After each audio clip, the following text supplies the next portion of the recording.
Greetings all, this is Chief Yuya, and I trust that you are enjoying and absorbing a lot from this webinar. At this point, I want to get into a different aspect of what we call shrine and altar work for the purposes of maybe connecting you to a deeper level of your physical or your sacred spaces that we use for our shrine work and our altar work. And the first reality that I would like to bring us all to is that in order to have a properly erected and a properly constructed shrine or altar, one does not need to possess a physical shrine or altar. Okay? Your shrine and altar, and what I mean by physical shrine or altar, that's the external shrine or altar. Your shrine or altar begins with the conceptualization of the design of your own body temple. This is one of the reasons why we call ourselves or our bodies the body temple. Well, a lot of times temples are also interchangeable with the word shrine. Okay? So if your body is a temple, if your body is a sacred space, if your body is a sacred and divine object, then what is inside of that sacred and divine object? Because just like if you go to a temple or you go to a shrine, it's acknowledged that those temples or shrines are housing a divine instrument. Okay, so we know that the shrine, if we can look at it from a physical representation, a shrine is a more static, or it calls for more static and still activity, while an altar calls for more dynamic and progressively emotive vibrations or energy. We use our altars to ascend or descend different realities, and we use our shrines to encase and preserve and cherish certain experiences. Okay, so your shrines are related to experiences and energies that you've experienced, and your altars are related to your movements, your aspirations, your journey. Okay, so your altar will typically be represented in vertical fashion. It will be a vertical ambition or vertical ascension or vertical descension, whereas your shrine is going to be a document of your experiences, which many times your shrines document the experience that you have on the planet through your horizontal movement across the planet Earth. So when you implement the combination of shrines and altars in your sacred spaces, in fact, you have now implemented the equilateral exchange of the cross vibration in that same space.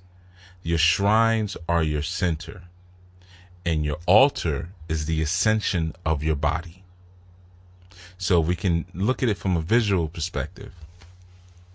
Your shrine is more related to your ori, or to your soul, because just like the temple or the church or the physical expression of the shrine or the temple, what it holds inside of it is the spirit or the presence of some type of divine artifact.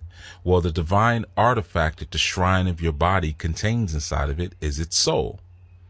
That's what it's cherishing. That's what it's encasing. But more importantly than that, when we consider the soul, or if we consider the idea of a shrine in Latin, it was scrinium. And scrinium referred to a case or a chest that was used for keeping documents that one did not know the origins of. So it's similar to cleaning out your attic, finding a bunch of papers and documents, not knowing where they come from, or maybe not even being able to understand them. So you encase them inside of a space.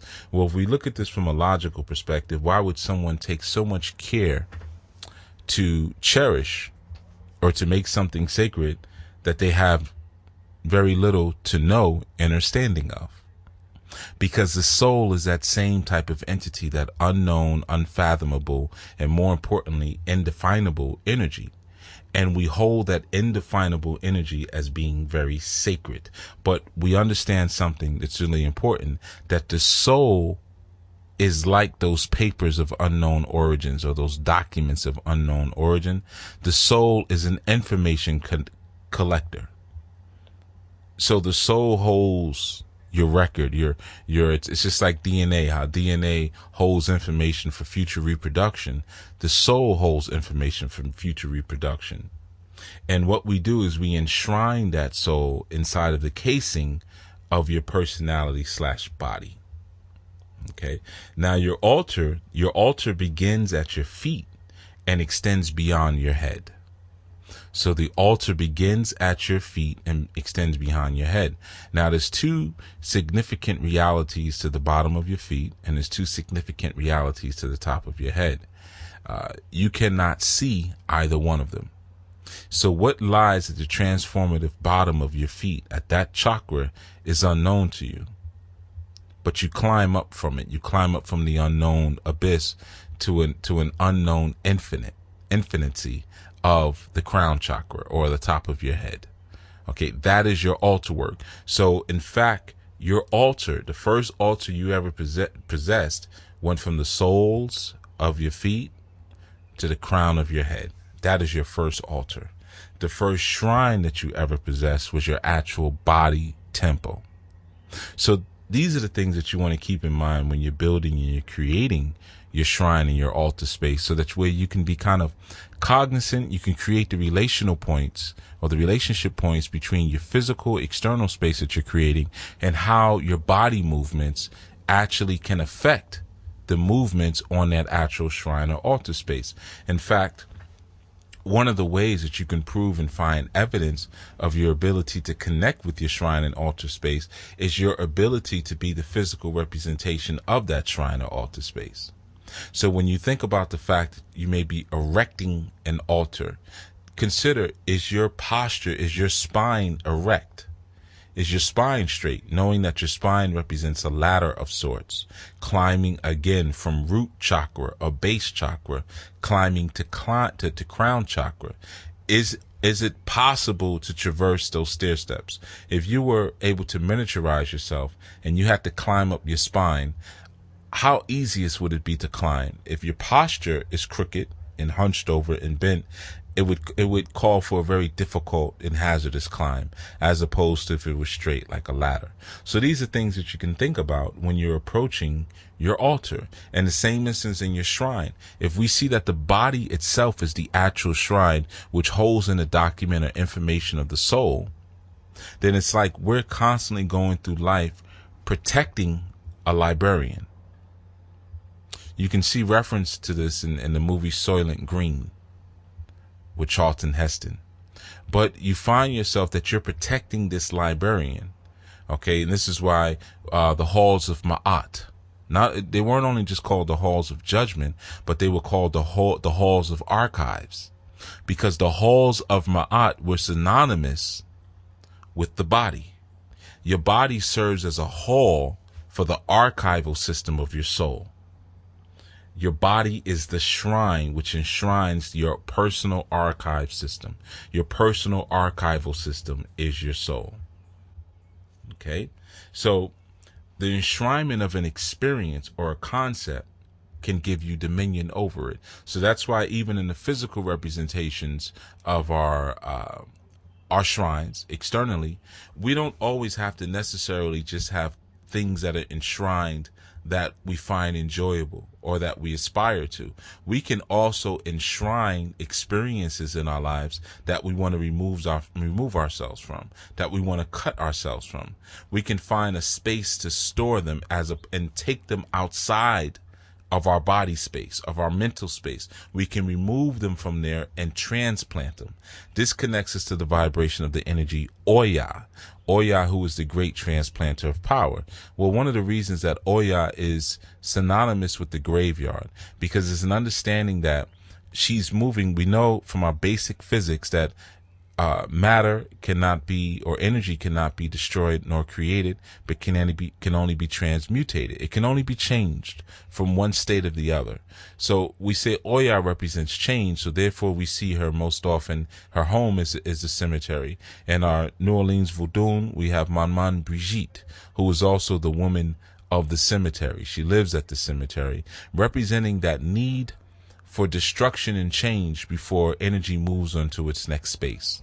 So in the same instance with situations, with experiences in your life, you can transplant them and move them from one space to another. You're not going to be able to destroy your bad experience because your soul has archived them. In the same instance, you can't really create your good experiences or your bad experiences. You're not creating them. You're moving one thing from one place to another. This is what we call karma. So because I have generated causes for myself, I have invested in certain cause, in certain movements of the cosmos, of the planets, now my investment in those particular causes has now moved this energy into its expression and manifestation in my life in the form of this, whether it be poor relationships, whether it be parking tickets, whether it be unable to get a job, so forth and so on. It's a transplanting of one energy from another. So you can do the same thing when you're going through an experience. You can plant the vibration of that experience outside of your personal shrine and move it to another shrine. And that shrine can be something physical that's in your basement, in your attic, or even in your yard. So your shrine doesn't always have to represent things that you're aspiring to. Your shrine can also represent things that you desire to contain, because that's what an enshrinement is. I want to contain this and keep this in a certain space. Now your spirit will descend or ascend the altar, which is your body, your spine, which is yourself, or your physical altar that you've created. It will alter, change the altitude, or alter your consciousness based on external or internal stimuli. That's what's going to affect how it's going to move upon that altar space. The shrine, though, is always to be considered as sacred, as in truth, your shrine / body is the actual Ark of the Covenant. It's the Ark of the Promise. What is a covenant? A covenant is a promise. So your body space is the Ark of the Covenant of your perceptual and soul to human reality. So the covenant or the promise that was created between your body and your soul, or your personality or your soul, is contained in a space. The covenant and the promise, I'll give you another example, that was created between your spirit and your soul is contained in a space. That space is called the body. And when that contract is breached, when it is violated, we begin to feel the effects in our body, which is the shrine.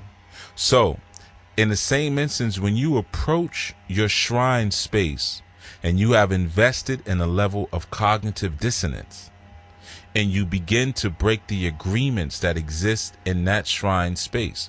Now, what is the first covenant that exists there? The covenant that exists there in your shrine space is that you have a divine energy or a divine experience, a divine archetype. And the covenant that you make with that archetype or that energy of it, or experience is the covenant of your agreement upon its character. So if you have a shrine that is dedicated to your grandmother, and you have an agreement on what the character and the force and even the maintenance contract of that spirit of your grandmother is, if you begin to deny the contract or renege on the contract or violate the contract, what you will begin to experience are injurious, or what we like to call negativity, but injurious or harmful effects in your life in the areas that your grandmother may have contracted to help or govern with, because you've broken the covenant. You've broken the covenant. So the same exists for your Orisha energy, your any Neter that you may have its energy or its force enshrined, or an altar leading to that space. When you break the covenant, or when you skip steps on the altar, violate steps on the altar, you'll then begin to feel the response of that violation through the breach of contract. Once the contract is breached, you're on your own. And a lot of times the injurious or the downward energy that we feel in our life is not a particular spiritual energy attacking us. It's not a particular spiritual energy trying to cause us harm, but it's a spiritual energy taking hands off and saying, okay, if you want to violate the contract, I don't have a space to function because I don't have free will where I can amend the contract myself. I don't have the free will where I can even be ingenuitive in this space. So I can't show that level of ingenuity because that's your job. You're the creator. So what I have to do is now shut off.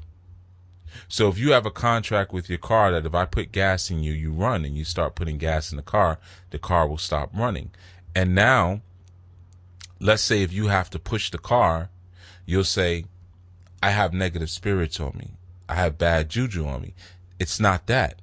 Now you feel the weight of the car. You feel the weight of what was being moved before, where you didn't feel the weight previously. If you have a backpack and someone is carrying the backpack for you based on a contract agreement, and you break the contract and they give you the full weight of the backpack, now you feel the full weight of your human load and what that feels like without spiritual assistance. This is why it's critical that we not only respect the vibration of our own shrines and altars, but that we maintain them responsibly. And if you can't maintain your shrine or altar responsibly, you should never have one, because you'll get used to a certain level of help. That's why sometimes when we go through situations, we'll go to the shrine, we'll go to the Babalawo, we'll go to the Ianifa, we'll do all the rituals that are required. We may even conjure a certain spiritual force or energy to help us through our situation. But then when we're no longer going through the situation, what do? We stop feeding the energy. We stop working with the energy. And then we say, I don't feel so good now. Because you've altered. You've raised up your consciousness through your altar and shrine work, and now you're standing at a height or an altitude that maybe on your own you can't really sustain. But you didn't realize that it was those spiritual forces and entities that were not only helping you to hoist up, but that were also helping you to stay erect. So maintenance is a very critical point in our shrine and altar work. If you're going through certain imbalances in your life, take a look at your shrine and altars. And if you don't even have physical shrine and altars, take a look at your body. How are you maintaining your physicality? Are you respecting the body as a shrine? Are you respecting the movement and the length and the height from foot to crown as an altar? So these are points that I wanted to share for this webinar for you all to think about in connecting the body and connecting the body movement and the body vertical straights and the body's horizontal straights to your shrine and altar energy. I will that you continue to enjoy the rest of this webinar. Peace.